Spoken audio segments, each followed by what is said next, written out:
ನಮಸ್ಕಾರ. ನೀವು ಕೇಳುತ್ತಿರುವುದು ಆಡಿಯೋ ಕಥಾ ಸ್ಟುಡಿಯೋ.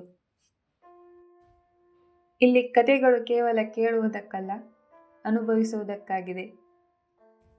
ಇದುವರೆಗೆ ನಾವು ಚೋಮನ ಹೋರಾಟವನ್ನು ನೋಡಿದ್ದೇವೆ. ಈ ಭಾಗದಲ್ಲಿ ಅವನ ಜೀವನದ ಅತ್ಯಂತ ಕಠಿಣ ಕ್ಷಣ ಬರುತ್ತದೆ. ಬನ್ನಿ, ಚೋಮನ ದುಡಿ ಅಂತಿಮ ಭಾಗ ಆರಂಭಿಸೋಣ. ಚೋಮನ ಜೀವನ ಇನ್ನಷ್ಟು ಕಷ್ಟಕರವಾಗುತ್ತಾ ಹೋಗುತ್ತಿತ್ತು. ಅವನ ಕನಸು ಇನ್ನೂ ದೂರವಾಗುತ್ತಿತ್ತು. ಅವನ ಬಳಿ ಭೂಮಿ ಇರಲಿಲ್ಲ, ಆದರೆ ಅವನ ಹೃದಯದಲ್ಲಿ ಆ ಕನಸು ಇನ್ನೂ ಜೀವಂತವಾಗಿತ್ತು. ಚೋಮನ ಮಗ ತನ್ನ ಜೀವನವನ್ನು ಬದಲಿಸಿಕೊಳ್ಳಲು ಬೇರೆ ಮಾರ್ಗವನ್ನು ಆಯ್ಕೆ ಮಾಡಿಕೊಂಡನು. ಅವನು ತನ್ನ ಧರ್ಮವನ್ನೇ ಬದಲಿಸಿಕೊಳ್ಳಲು ಸಿದ್ಧನಾದ. ಇದು ಚೋಮನಿಗೆ ಅತ್ಯಂತ ದೊಡ್ಡ ಆಘಾತವಾಗಿತ್ತು. ಅವನಿಗೆ ಇದನ್ನು ಒಪ್ಪಿಕೊಳ್ಳಲು ಸಾಧ್ಯವಾಗಲಿಲ್ಲ. ಚೋಮನ ಹೃದಯ ಒಡೆದು ಹೋಯಿತು.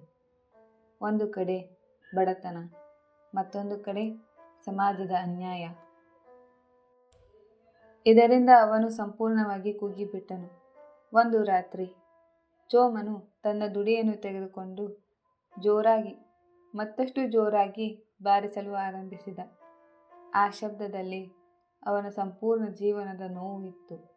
ಅವನ ಕನಸುಗಳ ಒಡೆತ, ಅವನ ಅಸಹಾಯಕತೆ. ಅದು ಕೇವಲ ಸಂಗೀತವಲ್ಲ, ಅದು ಒಂದು ಮನುಷ್ಯನ ಅಂತಿಮ ಕಿರುಚು. ಕೊನೆಗೆ ಚೋಮನು ತನ್ನ ಜೀವನದ ಹೋರಾಟದಲ್ಲಿ ಸೋತುಗೊಂಡನು. ಅವನ ಕನಸು ಅವನೊಂದಿಗೆ ಮುಗಿದು ಹೋಯಿತು. ಆದರೆ ಅವನ ಕತೆ ನಮ್ಮ ಸಮಾಜಕ್ಕೆ ಒಂದು ಪ್ರಶ್ನೆ ಕೇಳುತ್ತದೆ. ಒಬ್ಬ ಮನುಷ್ಯನು ದುಡಿದರೂ ಅವನಿಗೆ ಬದುಕಲು ಅವಕಾಶ ಕೊಡದ ಸಮಾಜ ನ್ಯಾಯವಾದುದೇ? ಈ ಕತೆ ನಮ್ಮನ್ನು ಯೋಚಿಸಲು ಪ್ರೇರೇಪಿಸುತ್ತದೆ. ಸಮಾನತೆ, ಮನುಷ್ಯತ್ವ ಇವು ಎಷ್ಟು ಮುಖ್ಯವು? ಈ ಕತೆ ನಿಮಗೆ ಇಷ್ಟವಾದರೆ ವಿಡಿಯೋವನ್ನು ಲೈಕ್ ಮಾಡಿ, ನಿಮ್ಮ ಸ್ನೇಹಿತರೊಂದಿಗೆ ಶೇರ್ ಮಾಡಿ ಮತ್ತು ನಮ್ಮ ಚಾನಲನ್ನು ಸಬ್ಸ್ಕ್ರೈಬ್ ಮಾಡಿ. ಇಂತಹ ಇನ್ನಷ್ಟು ಮನಮುಟ್ಟುವ ಕಥೆಗಳಿಗಾಗಿ ಆಡಿಯೋ ಕಥಾ ಸ್ಟುಡಿಯೋ ಜೊತೆ ಇರಿ.